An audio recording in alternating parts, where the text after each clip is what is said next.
Hello everyone. तो इस video में हम देखेंगे कि कुछ इम्पोर्टेंट क्वेश्चंस जो कि बार बार पूछे जाते हैं किसी भी जूनियर इंजीनियर के एग्ज़ाम्स में, ख़ास करके एसएससी जेईई के एग्ज़ाम्स में। ठीक है, तो उन क्वेश्चंस को हम ट्राई करेंगे। ठीक है, सो फर्स्ट क्वेश्चन आपको दिखाई दे रहा होगा इधर।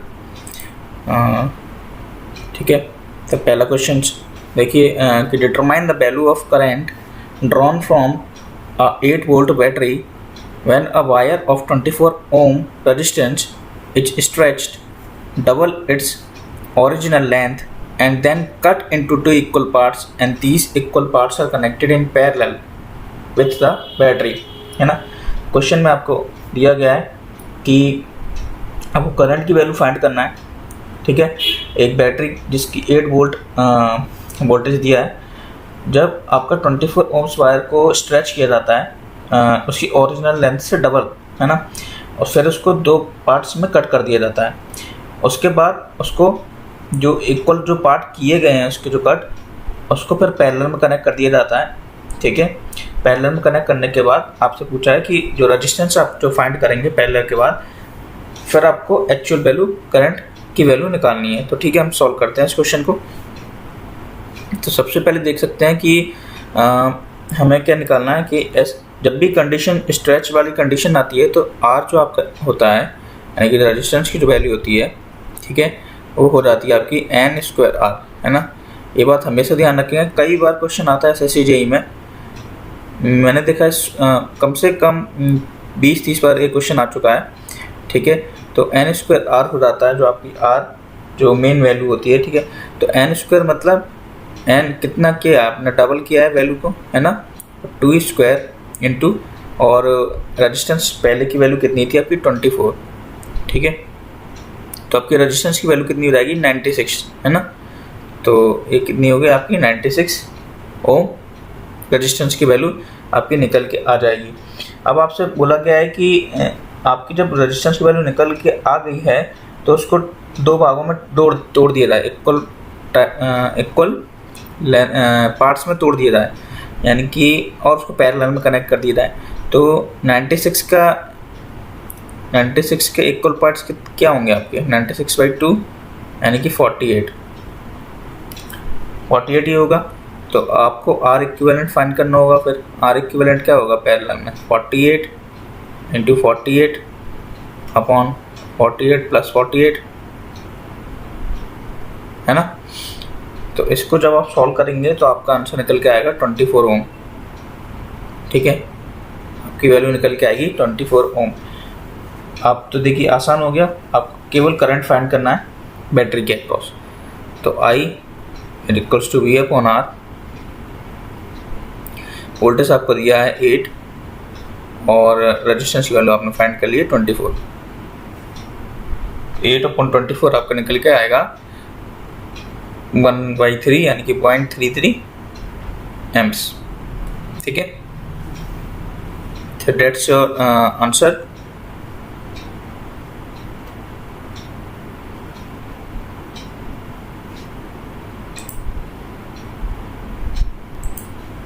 सो नेक्स्ट क्वेश्चन है कि आपसे क्वेश्चन में बोला गया है कि if a copper wire was trapped, okay, अगर कॉपर वायर को रैप्ड किया जाए around the earth 10 times, it would take how many seconds to turn the light on at the other and.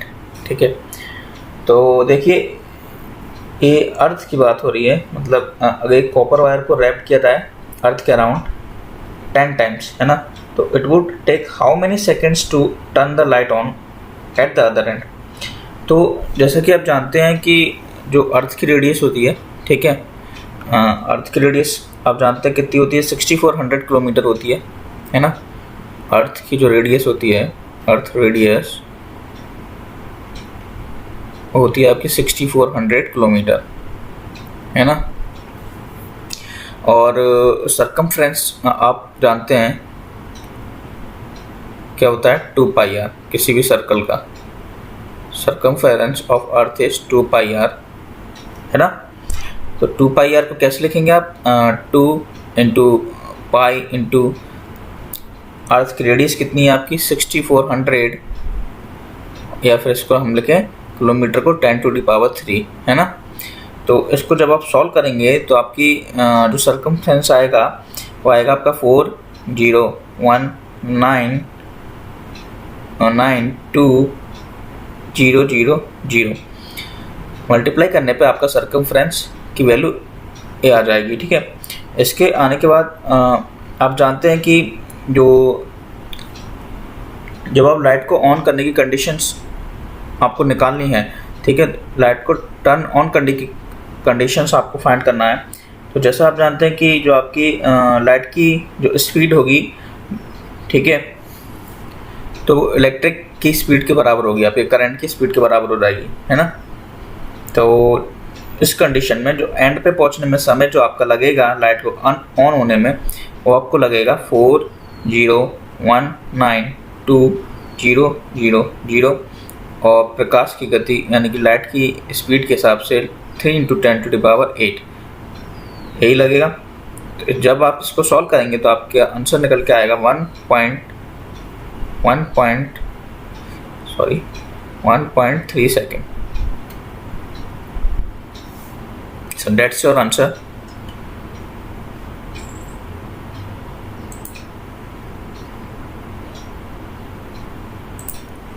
So अगला क्वेश्चन आप देख सकते हैं screen पे। आपसे पूछा गया है कि ग्राफ आपको शोन हो रहा है the value of the temperature coefficient of resistance. देखिए ग्राफ आपको दिखाई दे रहा होगा स्क्रीन पे। आपको टेम्परेचर कोफिशिएंट की वैल्यू निकालना है यानी कि अल्फा। आपने फर्स्ट ईयर में पढ़ा होगा फॉर्मूला RT = R0 बल प्लस अल्फा T, है ना। तो आपको अल्फा की वैल्यू फाइंड करना है।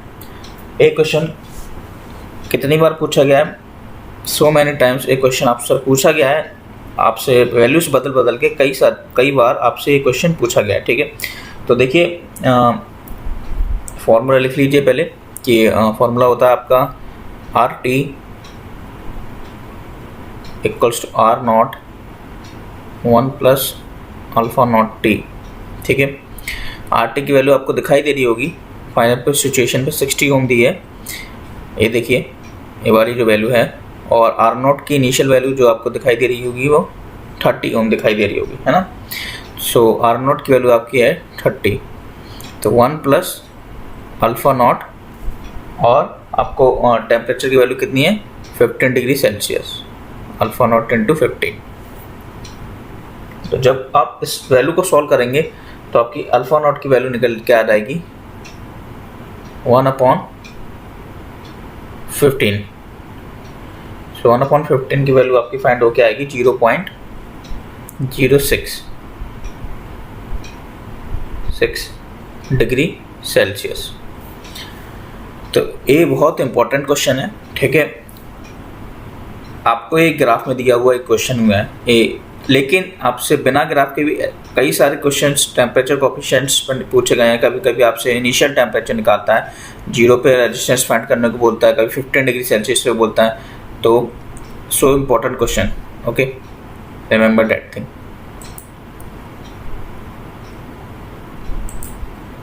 सो नेक्स्ट क्वेश्चन आपको दिखाई दे रहा है कि आपको calculate the length of a wire required for an electric radiator to dissipate to 1 kilowatt when connected to 30 volt supply if the coils of the radiator are made of wire 0.5 mm in diameter और resistivity की value having resistivity of 60 micro ohm। तो आपको length की value find करना है। तो length की value कैसे फाइंड करेंगे, आप फार्मूला एक जानते हैं कि जैसे कि R = ρL/A, तो हमको उसमें से L की वैल्यू फाइंड करना है। तो देखिए सबसे पहले हम R = ρL/A, है ना। सो इधर रो की वैल्यू शायद दी है 60 माइक्रो ओम, ओके, 10⁻। ओम सेंटीमीटर में वैल्यू दी है, ठीक है। तो ओम सेंटीमीटर में वैल्यू दी है तो 10⁻⁻8 हो जाएगा मीटर में। अगर हम मीटर में वैल्यू लिखेंगे तो 10⁻⁻8 हो जाएगा, और सेंटीमीटर में क्या होता है 10⁻⁻6 होता है, इनटू लेंथ अपॉन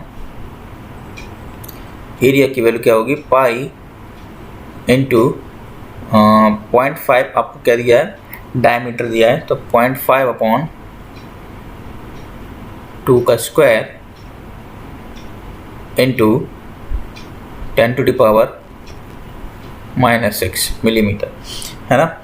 सो जब आप इसमें r की वैल्यू फाइंड करेंगे तो आपकी कुछ वैल्यू इस प्रकार निकल के आएगी, 60 into 0.318 into 4 into length into 10⁻⁻2, ठीक है।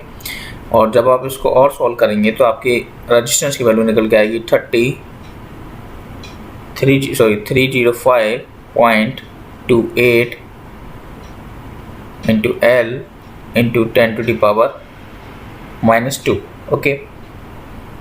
अब आप देख सकते हैं कि आपसे बोला गया है कि to dissipate to a 1 kilowatt when connected to 230 volt supply, है ना। सो आप इधर से भी कंडीशन निकाल लेंगे। पावर की वैल्यू क्या होती है, V P equals to B square upon R, ठीक है। तो P की वैल्यू आप जानते हैं कि आपको 1000 वाट दी हुई है, V 230 इंटू 230, ओके। और R की वैल्यू आप फाइंड कर लेंगे। जब आप R की वैल्यू फाइंड करेंगे, एक सेकेंड, सो V स्क्वायर अपॉन R आपका जो है सो R की वैल्यू आपने फाइंड कर चुके हैं, ठीक है। R की वैल्यू ये रही, तो R की value 230 into 230 upon 305.28 into length into 10⁻⁻2। तो आप इधर से आसानी से लेंथ निकाल लेंगे। मैं डायरेक्ट बता देता हूँ, लेंथ की वैल्यू आपकी निकल के आएगी in metre 17.328 metre, okay. So that's your answer.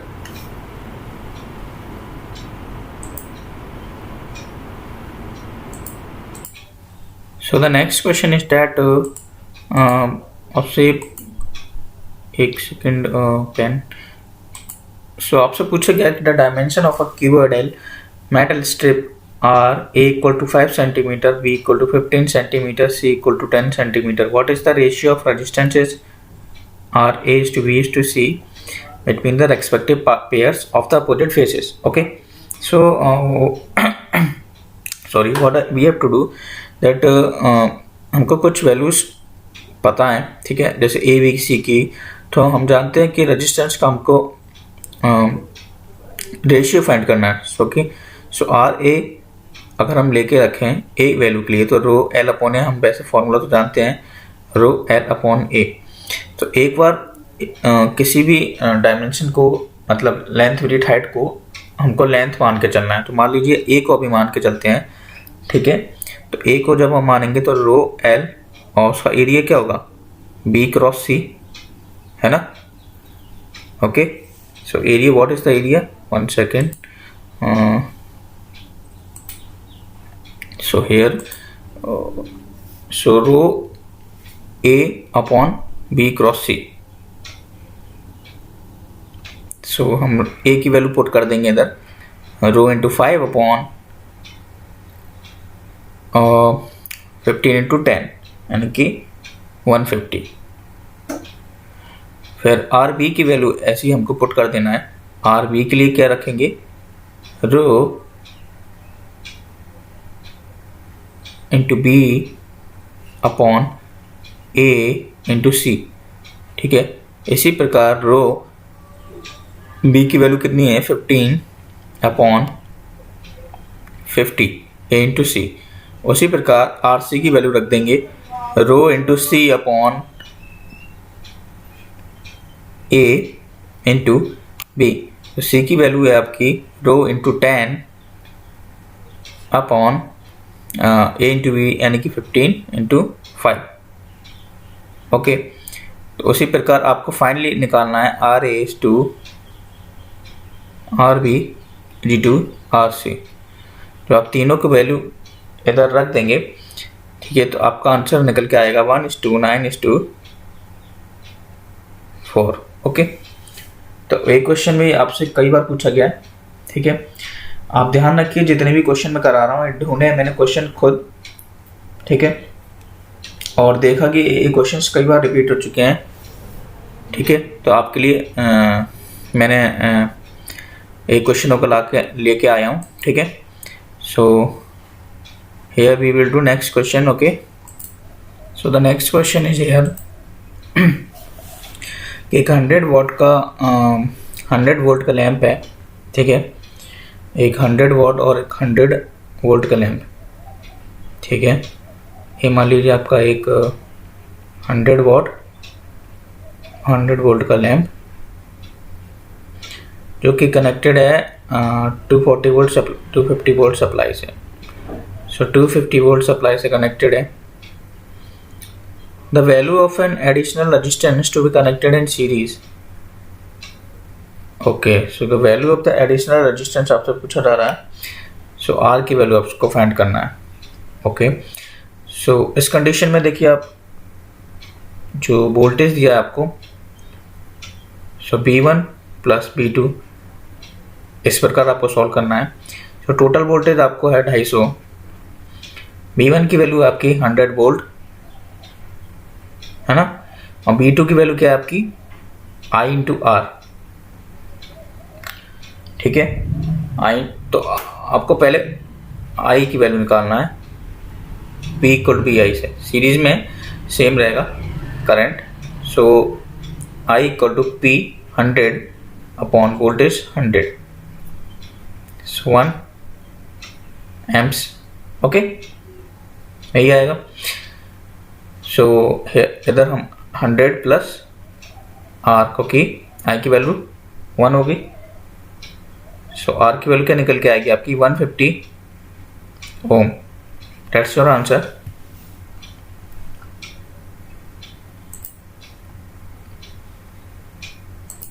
The next question is here, very important question, हर जेई के एग्जाम में पूछा गया है, खास करके यूपीपीसीएल जेई के एग्जाम में। तो ये मान के चलिए कि हर बार जितनी बार भी पेपर होगा क्वेश्चंस आपको इस प्रकार के फ्रेम होते दिखाई दे रहा है, ठीक है। तो at 300 kelvin temperature coefficient of a wire इस इतना दिया है and its resistance is 1 ohm, यानी कि 300 केल्विन यानी कि 27 डिग्री सेल्सियस पे टेम्परेचर दिया हुआ है, ठीक है। What will the resistance at 1100 kelvin. 1100 kelvin का मतलब हो गया आपका 827 डिग्री सेल्सियस, ठीक है। और पता लगा पा रहे होंगे केल्विन और सेल्सियस में कैसे चेंज करना है, 273 का माइनस कर देना है। 300 में से 273 माइनस करेंगे तो 30 डिग्री सेल्सियस, और 1100 से माइनस करेंगे 273 तो 827 डिग्री सेल्सियस। ओके, तो हम क्वेश्चन पे आते हैं पहले। Okay, so 1 second, RT equals to R0 1 plus alpha not T। पहली कंडीशन में आपको RT की वैल्यू दी हुई है 1 ओम, ठीक है। R0 1 प्लस 0.00125 इंटू 27 पहली इक्वेशन। दूसरा RT2 equals to R0 1 plus 0.00125 into 827। This is second equation. So divide equation 1 by 2. So 1 upon RT2, R0 cancel, 1 plus 0.00125 into 27, 1 plus 0.00125 into 827। तो आप इधर से आसानी से RT2 की वैल्यू निकाल लेंगे ना। सो RT2 की फाइनल वैल्यू निकल के आएगी इधर से approximately 2 ohm. Okay, so thank you. तो ये जो क्वेश्चंस थे very important for you for SSC exams mainly, खास करके यूपीपीसीएल के लिए, जेई के एग्जाम्स के लिए, क्योंकि टेम्परेचर कोफिशिएंट्स के क्वेश्चन तो लगभग रिपीट ही होते रहते हैं। सो नेक्स्ट टाइम फिर से मैं क्वेश्चन लेके आऊँगा कुछ खास करके इल्यूमिनेशन हीटिंग से टॉपिक मेनली आता है, ठीक है। सो थैंक यू यार, प्रैक्टिस दिस क्वेश्चंस।